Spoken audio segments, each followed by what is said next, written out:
இன்னைக்கு நம்ம திரை விமர்சன நிகழ்ச்சியில பார்க்க போறது கோட் படத்தோட ரிவ்யூ பார்க்க போறோம். படம்னு எடுத்துக்கிட்டா படம்னு ஒண்ணுமே இல்லை, சும்மா எதையும் எடுத்து வச்சிருக்காங்க. ரிவ்யூ இப்படியாடா சொல்லுவாங்க. படம்னா எப்படின்னா, அது ஒரு காலத்துல நாங்கெல்லாம் படம் பார்க்க போகும்போது ஃபேமிலியோட என்னைக்காவது ஒரு நாள் நான் படத்தை பார்த்தோன்னா அந்த படத்துக்குள்ள போய் உட்காந்து நாங்களே அந்த படத்துக்குள்ள போய் நாங்க தான் ஹீரோ, நாங்க தான் வில்லன், இந்த மாதிரிலாம் நடிச்சு என்ஜாய் பண்ணிட்டு ஒரு 2 மணி நேரம் எல்லாம் ரிலாக்ஸ் பண்ணிட்டு வந்துரும். இதுதான் ஒரு படத்தை பார்க்கணும். ஒரு படம் அவங்க போனோம்னா தேட்டருக்கு போய் இப்படி படம் பார்க்கணும். அதை விட்டுட்டு போய் உட்காந்து எந்த சீனா இந்த சீன் எடுக்கும்போது இவங்களும் இப்படி விட்டாரு, இங்க எடுக்கும்போது இது இவங்களும் விட்டுட்டாரு. இப்பெல்லாம் இதுக்கு பிறகு படம் பார்க்க போயிட்டு வீட்டுல உட்காந்து நீங்க ஆண்கள் ஏதாவது ஒண்ணு நோண்டிட்டு இருக்க வேண்டியதானே. ஐயோ, அங்க வரைய படம் பார்க்க போயிட்டு சரி விடுங்க, நம்ம அதை பத்தி பேசணும். அந்த கருத்துக்களை நான் கடைசி நான் பேசுறேன். இப்ப நம்ம என்ன படம் பார்க்க போறோம்னா கோட் படத்தோட ரிவ்யூ பார்க்க போறோம். கோட் படத்தோட ரிவ்யூ எப்படின்னா, மேக்சிமம் பாசிட்டிவ் இருக்கு, ஒரு சில நெகட்டிவ் இருக்கு. நீங்க நெகட்டிவ் அப்படின்னா இதுல எதுவுமே படம்னு போயிட்டாவே நம்ம போய் படத்தை பார்க்க போறோம். ஒரு 2 மணி நேரம் 2-3 மணி நேரம் டைம் ஸ்பெண்ட் பண்ண போறோம். அப்படி வீட்டுக்கு வந்து ரிலாக்ஸா இருக்க போறோம். ஒரு மனுஷன் 1008 வேலைகள், எவ்வளவு கஷ்டங்கள் எல்லாமே இருக்கத்தான் செய்யும்.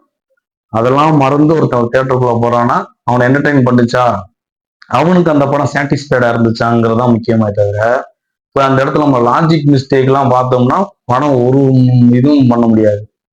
சரி, நம்ம ரிவ்யூக்குள்ள போயிடலாம். டைரக்டர் யாருன்னா நம்ம விபிஎன் தான். என்னன்னா கதைன்னா கதை இருக்கு.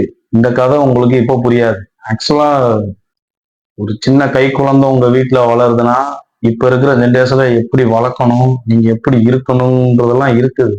இது இல்லாமலாம் ஒண்ணு உங்க கதையெல்லாம் எடுத்து வைக்கல. அது அந்த தான் எடுத்து வச்சிருக்கிறாங்க. அதை நீங்க தேட்டர்ல போய் பார்க்கறவங்க தேட்டர்ல போய் பாருங்க. பார்த்தா உங்களுக்கு இதான் பிடிக்கும்.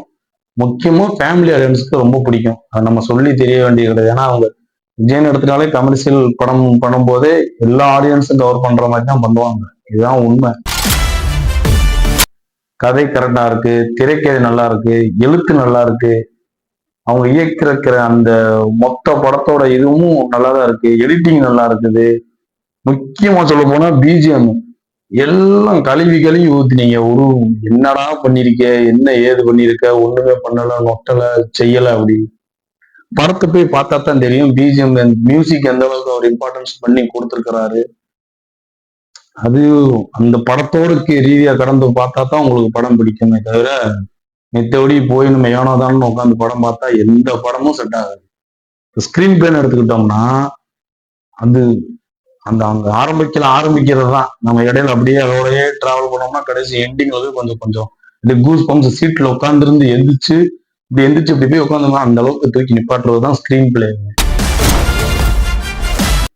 நீங்க மெயின் எடுத்து பார்த்துக்கிட்டீங்கன்னா இந்த படம் சித்தா படம் எடுத்தாலும் மகாராஜா படம் எடுத்தாலுமே ஸ்கிரீன் பிளேங்கிறது மட்டும்தான் அதுல வந்து பிளே பண்ணியிருக்கோம் நல்லா. மித்தபடி கதைன்னு எடுத்துக்கிட்டீங்கன்னா ரெண்டுமே கிட்டத்தட்ட ஒரே ஓரியன்டான கதையா தான் இருக்குமே தவிர, ஸ்கிரீன் பிளே ரெண்டு இதுலயும் கொண்டு போன விதத்துலதான் எல்லாருமே படம் ரசிக்க ஆரம்பிச்சாங்க. அதே மாதிரிதான் இதுலயும். நெக்ஸ்ட் என்னதுன்னா, பாட்டுலாம் இருக்கு. ஆனா இருக்கு, எல்லா பாட்டும் நல்லா இருக்கு. எல்லா பாட்டும் அவங்க எல்லா பாட்டும் அந்த சுச்சுவேஷன் டக்குனு பண்ணிருக்கிறது எல்லாமே இருக்கு. இதுல ஒண்ணு பெரிய மிஸ்டேக் என்னன்னா, அந்த ஒரு பாட்டு பிளேஸ் பண்ண விதம் தான். அது நீங்க போய் படம் பார்த்தா தெரியும். ஒரு சில விதத்துக்கு அது பிடிக்கும். ஏன்னா அது ஒரு வில்லன் கேரக்டர் பண்ற போது அந்த பாட்டு எதுக்கு ஏன் வருது அப்படிங்கிற கணக்கெல்லாம் கிடையாது. ஆக்சுவலா அவன் வேலையை பார்க்க வருவான், அவன் பண்ணுவான், செய்வான். ஸோ பாட்டு வரும், அப்படியே வரும். அதை நம்ம குறைய சொல்ல முடியாது. அந்த இடத்துல வந்துதான் ஆகணுமே தவிர, நம்ம அதுக்காண்டி இன்னொரு நிகழ்ச்சியை பண்ணிட்டு இந்த பாட்டு இப்படி இருக்கு அப்படி இருக்குன்னா நம்ம ஒண்ணும் பண்ண முடியாது. ஆக்சுவலா எனக்கு சடனா எல்லாத்துக்கும் தோணும். பட் அது கரெக்டா தான் வச்சிருப்பாங்க, பிளேஸ்மெண்ட் கரெக்டா தான் வச்சிருப்பாங்க. நீங்க பார்த்தா உங்களுக்கு புரியும். இல்லப்பா, யார் இன் டேஞ்சர். தயவு செய்து படம் பார்க்க போனா போனை வீட்டுல வச்சுட்டு ஒரு ஃப்ரெஷ் மைண்டா ஒண்ணுமே இல்லாத அளவுக்கு போய் படத்தை பாருங்க. இங்க எழுத்து போறதுல இருந்து தூக்கி நிப்பாட்டிடுறாங்க. ஏதோ புடிங்கி தள்ளுற மாதிரி இங்க ஏதோ டைரக்டர் நினைக்கா. படம் பார்க்க போயிட்டு படத்தை போயிருக்கா. நானும் போய் ஃபர்ஸ்ட் செகண்ட் ஷோ தான் எனக்கு டிக்கெட் கிடைச்சது. நான் செகண்ட் ஷோ போய் பார்க்க போகும்போது முன்னாடி போயிட்டு தட்டிக்கிட்டு இருக்கேன். லேப்டாப் கொடுத்து வந்து வேலை புடுங்குறாங்க. அந்த புடுங்கின வேலையை வீட்டுல உட்காந்து நீ புடுங்க வேண்டியதானே. இங்க வந்து எல்லாத்தையும் புடுங்கி நட்டி கம்பெனி தூக்கி நம்ம நடுது நிக்க உடைக்கிற மாதிரி. சரி, அதெல்லாம் இது அவங்க என்ன சொல்றது, படம் பார்க்க ஒரு இன்ட்ரெஸ்ட் இல்லாதவங்க தான் இந்த மாதிரி வேலையெல்லாம் பார்க்கறது. தயவு செய்து போன் எல்லாம் கொண்டு போய் வீடியோ எடுத்து அது ஸ்டோரியிலயோ இல்ல ரீல்ஸ்லயோ இல்ல யூடியூப்லயோ தயவு செய்து அப்லோட் பண்ணாதீங்க. உனக்கு பிடிச்சிருக்கா, நீ படத்தை பார்த்துட்டு படத்தை என்ஜாய் பண்ணி பார்த்துட்டு போய் நீ வெளியே போய் உன்னோட கருத்துக்களை மட்டும் நீ பகிர்ந்துக்கோ. அதை விட்டுட்டு போன் எடுத்து இப்படி சரு சருன்னு ஒருத்தன் என்னன்னா 10 ஸ்டேட்டஸ் வைக்கிறான். எல்லாரும் சொல்ற மாதிரி தான், தயவு செய்து ரீல்ஸ் எல்லாம் அப்லோட் பண்ணாதீங்க. அதை விட ஒரு கேவலமான ஒரு ஒரு கேவலமான ஒரு இதுங்கிறதே கிடையாது. உங்களுக்கு எல்லாம் படம் பார்க்கறதுக்கு ஒரு அருகதையே கிடையாதுங்கிற மாதிரி தான் உண்டு. நீங்க அந்த அளவுக்கு நம்ம ஜென்ரேஷன் மாறதான் செய்யும், இல்லைங்கள. அதுக்காண்டி நம்ம போன் எடுத்து நானும் போய் படம் பார்க்கத்தான் செஞ்சேன். நானும் ரொம்ப எக்ஸைட்மெண்ட். நான் படம்னு வந்துட்டா அந்த அளவுக்கு ரொம்ப விரும்பி பார்ப்பேன். எனக்கு 1008 கவலைகள், 1008 கடன்கள், எல்லா பிரச்சனையும் இருக்கு. இதை தாண்டி தான் நான் ஒரு 2 மணி நேரம் 3 மணி நேரம் அங்க போய் அந்த ஒரு உலகத்துக்குள்ள போய் நான் இருந்து நான் பார்க்க போறேன் படத்தை. அதை நான் எப்படி போய் பாக்குறேங்கிறது ஒரு இது இருக்குது. போன உடனே நான் ஐயோ இது என்ன, இதுக்குள்ள கிராபிக்ஸ் இப்படி பண்ணிருக்கிறாங்க, இந்த சிஜி இப்படி குறையா இருக்குது, இதுல இது நல்லா இல்ல, அதெல்லாம் படம் பார்க்கறதுக்கு தேவையான இதுகளே தெரியாது. படம் சினிமா அது அவரு ரசிகர்கள் அவங்களுக்காண்டி எடுத்திருக்காரு. இப்ப நீ ஒரு படத்துக்குள்ள போற, உனக்கு ஒரு படம் பிடிக்கலன்னா நீ உனக்கு பிடிக்கலதான் சொல்லுமே தவிர படம் நல்லா இல்லைன்னு என்னைக்குமே சொல்லக்கூடாது. இப்ப எக்ஸாம்பிள் எடுத்துக்கிட்டோம்னா வாழை படம் பார்க்க போனேன். நான் வாழை படம் பார்த்தது எனக்கு அந்த படம் பெர்சனலா கனெக்டே ஆகல. எனக்கு எந்த சீன்லயும் அழுக வரல. ஏன்னா பெர்சனலா நானே ஒரு அந்த மாதிரி ஒரு பாதிக்கப்பட்ட நிலைமை என்னால நிறைய நடந்திருக்குது. ஆக்சுவலா அதெல்லாம் படம் எடுக்கணும் அப்படிலாம் சொல்ல வரல, எனக்கு அது கனெக்ட் ஆகல. ஆனா இந்த படத்துல எனக்கு ஒரு சில எமோஷன் சீன்ஸ் வருது, அது எனக்கு கனெக்ட் ஆகுது.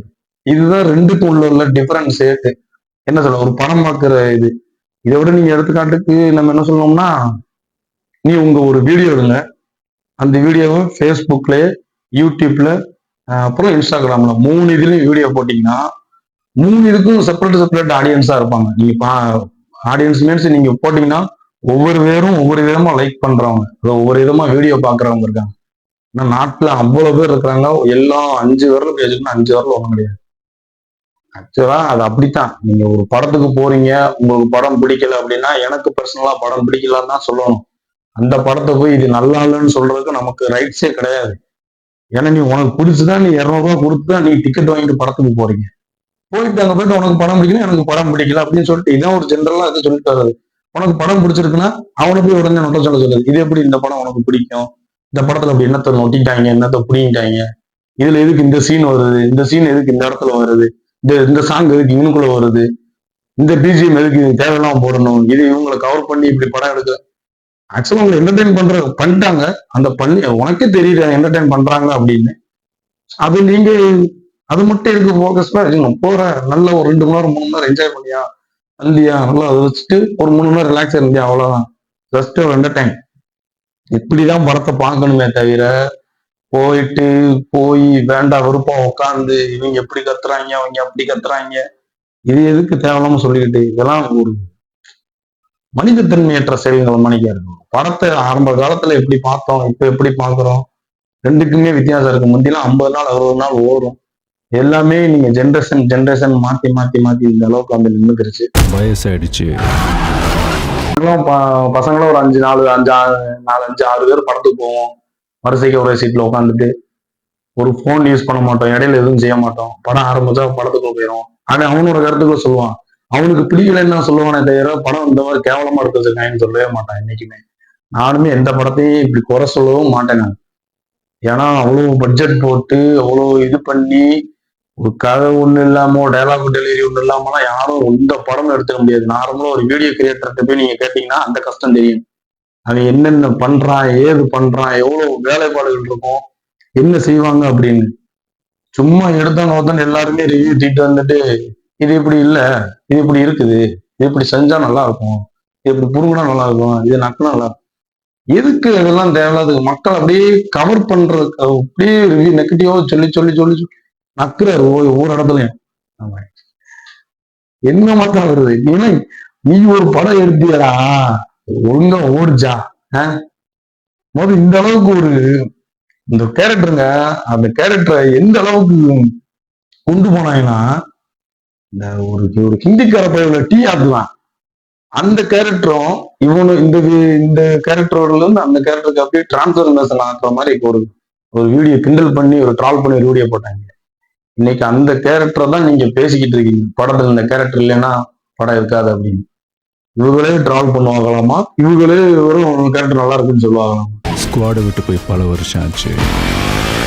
எதுக்கு இதுல ட்வீட் வேற.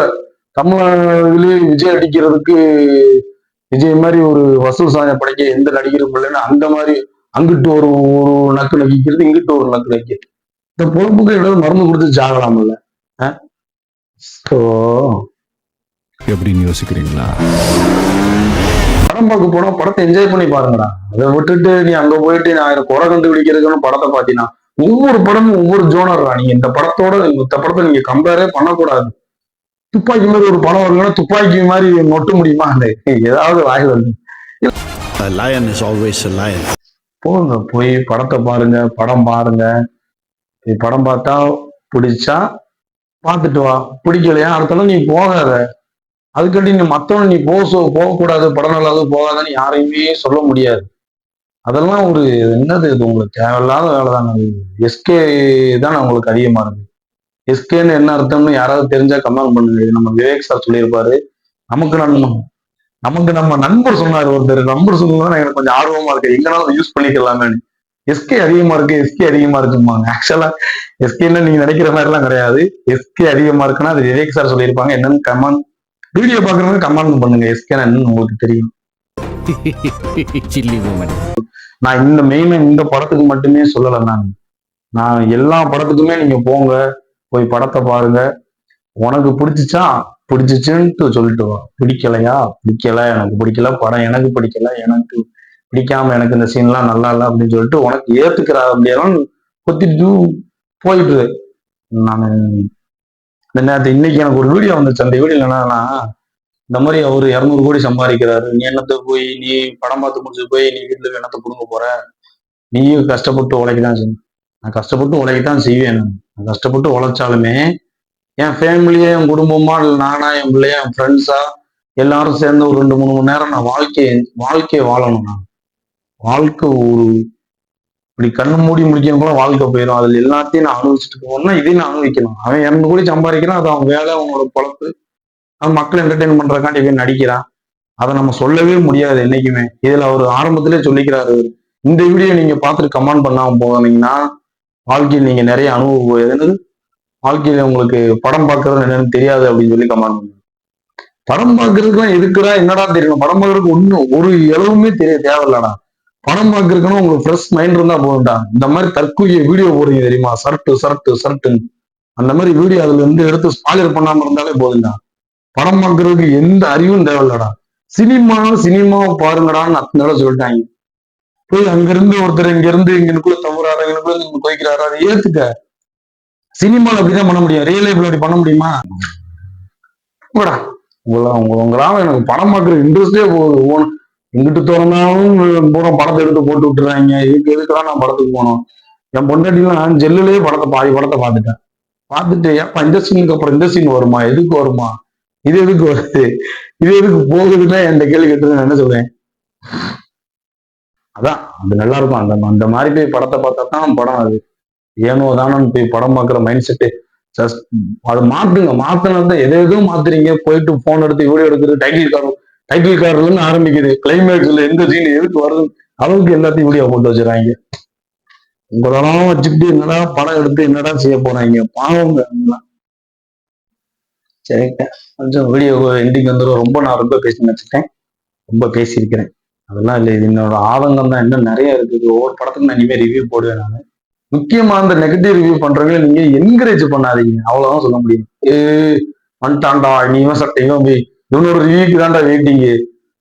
இந்த புண்ணாமனுக்கு ஒன்னும் தெரியாது, ஒன்னும் தெரியாம உங்களை வச்சு நல்லா சம்பாரிச்சுக்கிட்டு இருக்கேன், அது சொன்ன நீங்க ஏத்துக்கிறீங்களா? சரி, நம்ம என்ன சொல்ல முடியுங்களா? அவரோட மைண்ட் செட் அவ்வளவுதான். அது அவரோட தனிப்பட்ட கருத்துங்கிறதான். அவர் இதுக்கு நான் எதிர்ப்பு தான் தெரிவிப்பேனே தவிர எந்த படமும் அந்த ஆளு ஏதோ தாந்தம் கொளுத்தி வளர்த்திங்கிற மாதிரி கண்டாலும் பேசிக்கான். அந்த இதெல்லாம் இருக்கக்கூடாது. வேண்டாம், அது விடுங்க. நம்ம எதுவும் சொல்ல முடியாது. அவரோட புத்தி அவ்வளவுதான் சொல்லிட்டு போனோம். சரி, போய் உங்களுக்கு நல்ல படம் ரிலீஸ் ஆயிருக்கு, நல்ல லீவு நாள்ல உங்க ஃபேமிலியோட இருந்தா ஃபேமிலியோட போய் பாருங்க, ஃப்ரெண்ட்ஸ் இருந்தா ஃப்ரெண்ட்ஸோட போய் பாருங்க. நல்லா ஒரு 2-3 மணி நேரம் நல்லா இருக்கும். நல்லா போய் என்ஜாய் பண்ணிட்டு பக்கா என்டர்டெய்னர் மூவி தான் அது. நீங்க போய் பார்த்து சிரிச்சு என்ஜாய் பண்ணிட்டு வாங்க. இத்துடன் என்னுடைய ரிவ்யூ முடிந்து விட்டது. சரி, ஓகே, வீடியோவோட எண்டுக்கு வந்தாச்சுன்னு நினைக்கிறேன் நான். இத்துடன் இந்த ரிவ்யூ நிறைவடைந்து விட்டது. அடுத்த ரிவ்யூவில் உங்களை சந்திக்கும் வரை உங்களிடம் விடைபெறுகிறது நான் உங்க மில்கி. இது உங்க நோவே கப்பல் சேனல். இந்த மாதிரி நிறைய வீடியோஸ், இன்ட்ரெஸ்டிங்காக நிறைய வீடியோஸ் பார்க்கணும்னா நம்ம சேனலை சப்ஸ்கிரைப் பண்ணிருங்க. மறக்காம பக்கத்துல பெல் பட்டன் இருக்கும், அதை கிளிக் பண்ணி வச்சுக்கோங்க. லைக் பண்ணுங்க, ஷேர் பண்ணுங்க. மறக்காம சப்ஸ்கிரைப் பண்ணுங்க. புதுசா யாராவது வந்தீங்கன்னா வீடியோ சப்ஸ்கிரைப் பண்ணுங்க. குறை நிறைகள் இருந்தா சொல்லுங்க, நான் மாத்திக்கிறேன். நான் என் பாயிண்ட் ஆஃப் வியூல படம் நான் இப்படிதான் பார்ப்பேன். எனக்கு இதுதான் பிடிக்கும். எனக்கு படம் ரசிச்சு பார்க்கணும். சினிமா மாதிரி பார்க்கணும். ஒவ்வொரு படத்தையும் நான் பார்க்கணும். நான் இப்பதான் சேனல் ஆரம்பிச்சிருந்தாலும் இந்த படத்துல இருந்து நான் ரிவ்யூ சொல்ல ஆரம்பிக்கிறேன்.